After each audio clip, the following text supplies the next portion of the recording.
Здравствуйте! Тема сегодняшнего урока – структура интеллектуальной робототехнической системы.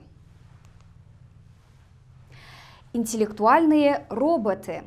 Робот – это технический комплекс, предназначенный для выполнения различных движений и некоторых интеллектуальных функций человека и обладающий необходимыми для этого исполнительными устройствами, управляющими и информационными системами, а также средствами решения вычислительно-логических задач. Эволюция представления о путях развития робототехники, ее целях и задачах весьма схожа с тем, что наблюдается с такой областью, как искусственный интеллект. Декларируемые общие принципы и, как казалось, понимание путей достижения некой глобальной цели исследования сменилось узкой специализацией, множеством частных, зачастую не связанных между собой подцелей и направлений. Объясняется это тем, что поставленные изначально задачи оказались значительно более сложными, требующими создания совершенно иных моделей, методов и технологий, и прежде всего технологий искусственного интеллекта. Технологии искусственного интеллекта всегда были тесно связаны с робототехникой. Не случайно одним из направлений искусственного интеллекта до сих пор считается целенаправленное поведение роботов. Создание интеллектуальных роботов, способных автономно совершать операции по достижению целей, поставленных человеком. В настоящее время различают три поколения роботов. Программные работают по жестко заданной программе. Адаптивные имеют возможность автоматически перепрограммироваться в зависимости от обстановки. Изначально задаются лишь основы программы действий.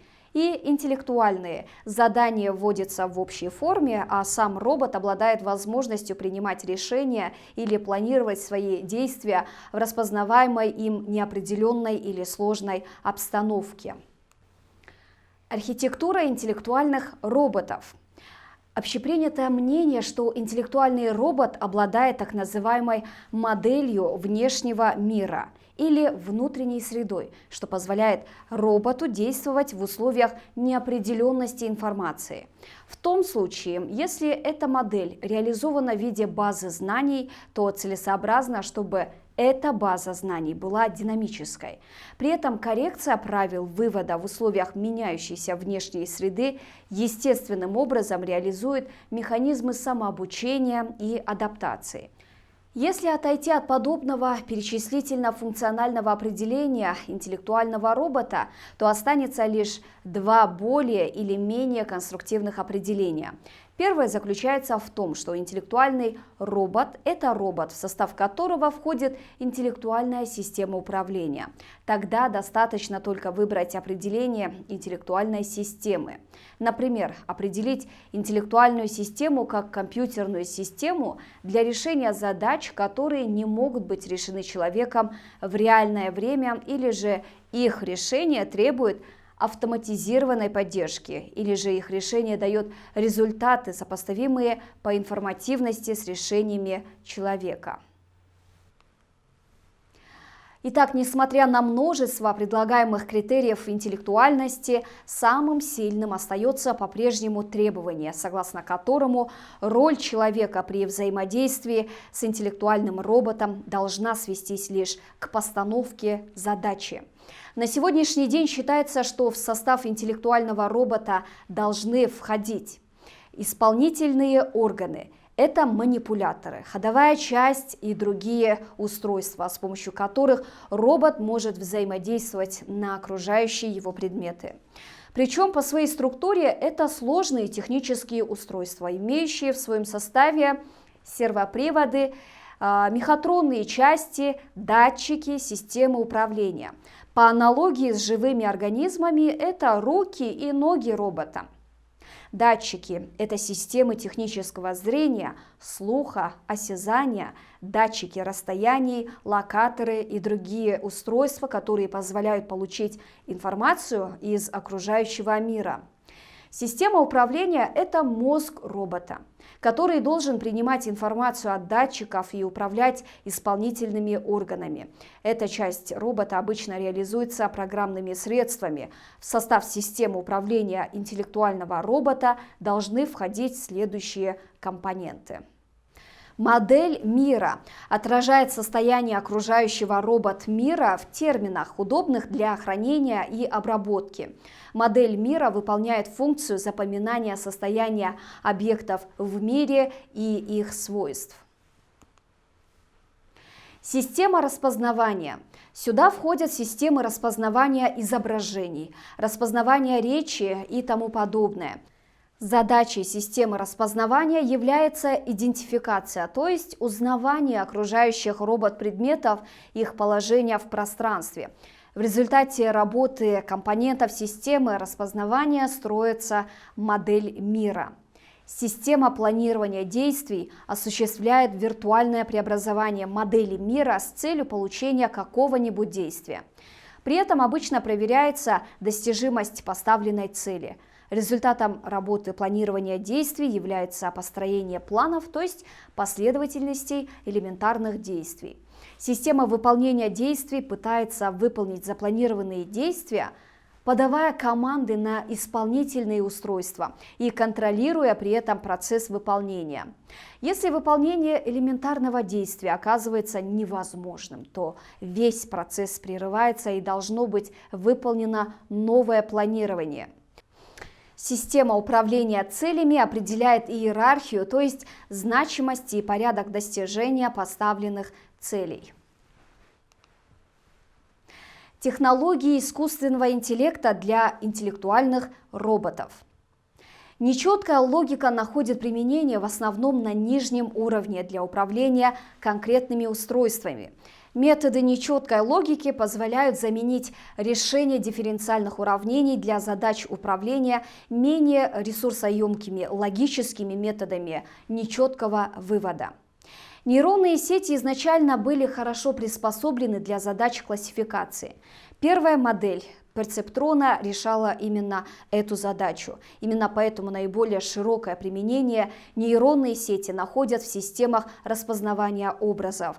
Возможно применение нейронных сетей для управления манипуляторами. Ведутся попытки создания на базе однородных нейроподобных структур систем выбора действий интеллектуальных роботов. Интеллектуальные системы являются необходимым компонентом, решающим задачи создания модели мира, системы планирования действий и управления целями. База знаний в интеллектуальных системах является одной из главных частей модели мира и функций его преобразования. Распознавание изображений давно стало необходимой частью сложных робототехнических систем. Системы объемного зрения позволяют получить информацию об ориентации объектов в пространстве. В этой области в настоящее время происходят значительные изменения. Распознавание и генерация речи необходимы для эффективного общения с человеком. Без этих технологий полноценное общение с человеком невозможно. В области генерации речи по тексту достигнуты значительные успехи. С распознаванием речи дела обстоят хуже, поскольку это более сложная задача. Многоагентные системы используются для коллективного управления большим количеством роботов, способных работать как по отдельности, так и единой командой. Учебные роботы LEGO Mindstorms Education EV3. Это третье поколение робототехнических конструкторов серии LEGO Mindstorms. Данный набор разрабатывался в Массачусетском технологическом институте совместно с компанией LEGO. Вы можете конструировать роботов с множеством датчиков и моторов или измерять расстояние, освещенность, температуру, проводя научные эксперименты. Первый LEGO Mindstorms RCX был выпущен в 1998 году, основой для которого послужил микроконтроллер H8. Следующим поколением стал LEGO Mindstorms Education NXT, выпущенный в 2006 году. Он заметно расширил функционал первого набора, Также в нем использовался новый микроконтроллер ARM7 32-бит CPU. RoboLab, разработанный в качестве основы для LabVIEW компанией National Instruments. LEGO Mindstorms Education EV3 был улучшен новым процессором, увеличено количество поддерживаемых портов, новым программным обеспечением, новым USB-портом, слотом для SD-карт и функцией Auto-ID. Auto-ID-функция с функцией Auto-ID, микрокомпьютер EV3 и программное обеспечение Mindstorms Education EV3 могут автоматически определять, какое устройство подключено в каждый порт. Таким образом, вы можете быстро обнаружить ошибку при соединении моторов и сенсоров. Цепное последовательное соединение по USB. Вы можете соединить до 4 микрокомпьютеров EV3 через USB-порты. При помощи данной функции можно программировать все 4 микрокомпьютера как одно целое, получая большое количество портов. Это позволит создавать действительно огромные конструкции. Поддержка Bluetooth и Wi-Fi. Вы можете соединяться с 7 EV3 микроконтроллерами через Bluetooth. Также возможно соединение через Wi-Fi, присоединив Wi-Fi ключ к USB-порту. Стало доступным соединение с iPhone и Android. Запрограммировать робота можно как при помощи специального программного обеспечения на компьютере LEGO Education Software, так и при помощи микроконтроллера EV3. Программирование на компьютере более удобно и понятно, так как используется наглядный графический интерфейс для облегчения восприятия программ. Снять измерения с датчиков можно двумя путями – при помощи программного обеспечения EV3 Software и непосредственно с микроконтроллера EV3. Данные могут быть представлены в виде графиков. Нанороботы.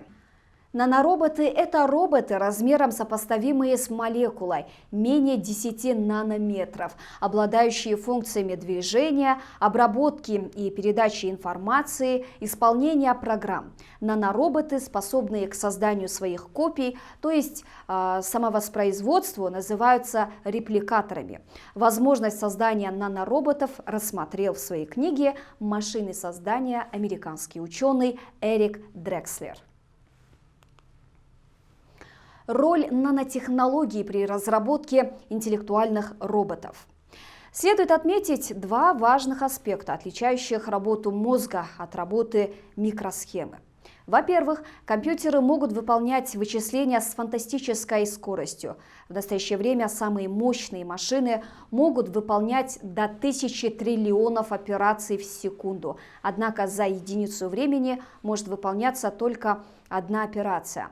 Нейроны мозга выполняют лишь 1000 операций в секунду. Однако мозг способен просчитывать миллионы операций одновременно и выполнять многие задачи быстрее и эффективнее компьютера.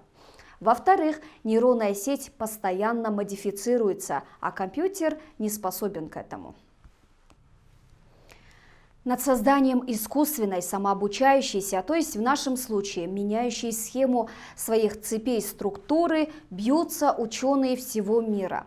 Исследователи из Японии и США рассказали о своих успехах в области создания органической молекулярной схемы, способной к саморазвитию.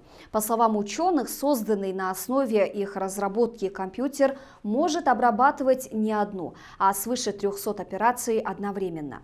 Такой компьютер действует по совершенно новым алгоритмам и может решать сложные задачи, связанные с прогнозированием различных процессов. Производители микросхем активно осваивают технологию 22 нанометров, а ученые в лабораториях заявляют, что при таких размерах элементы схем можно интегрировать в живую клетку.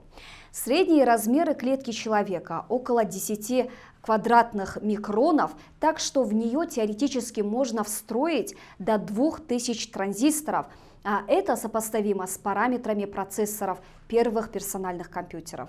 Ученые из Барселоны впервые собрали кремниевый процессор внутри отдельной клетки, используя различные технологии – липофекцию, фагоцитоз, микроинъекции.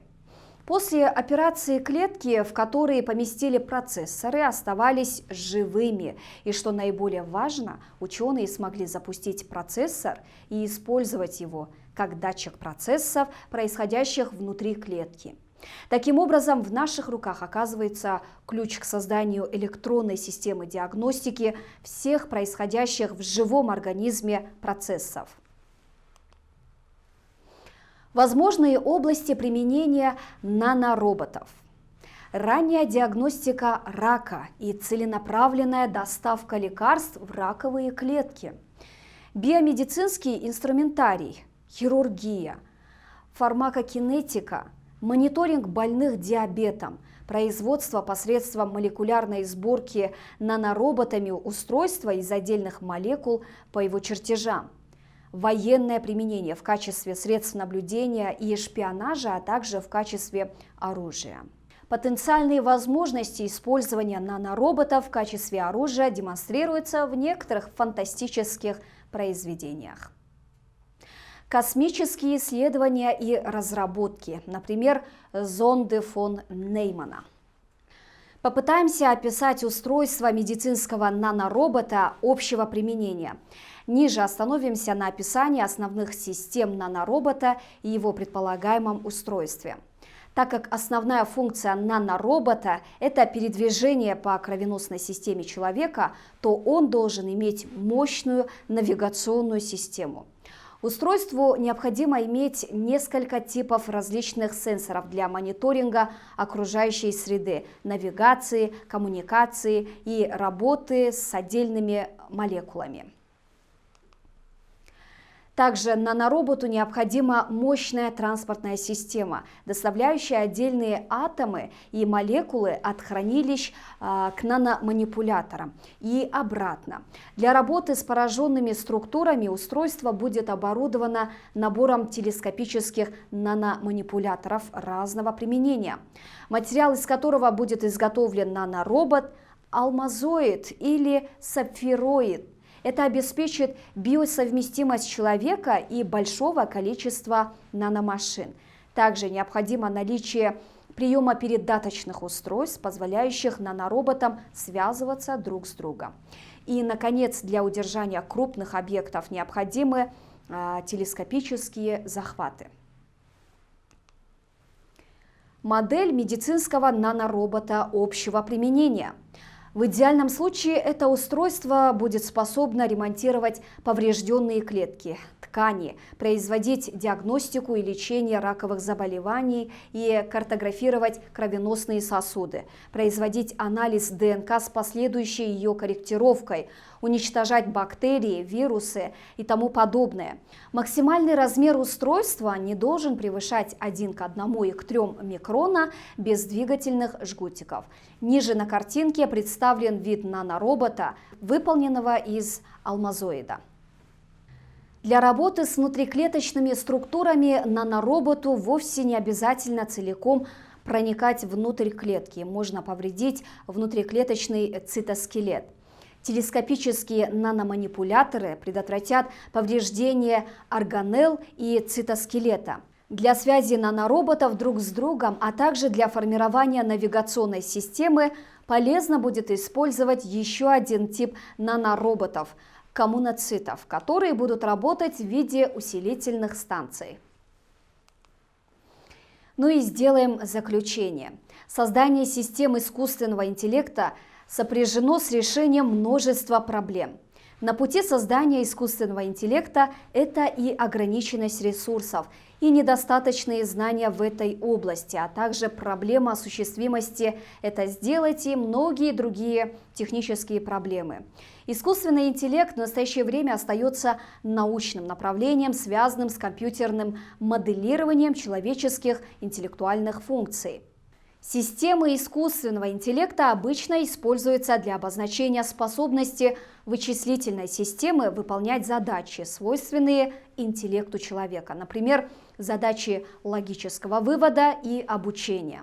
Любая задача, алгоритм решения которой заранее неизвестен, или же данные неполные, может быть отнесена к задачам области искусственного интеллекта. Системы, программы, выполняющие действия по решению задачи, можно отнести к искусственному интеллекту, если результат их деятельности аналогичен результату человека при решении той же задачи. Поэтому к искусственному интеллекту можно отнести целый ряд программных средств: системы распознавания текста, автоматизированного проектирования, самообучающиеся программы и другие. Но не только поэтому, а еще и потому, что они работают по сходным принципам с человеком. На этом наш сегодняшний урок подошел к концу. Увидимся на следующих уроках. Спасибо за внимание. До свидания.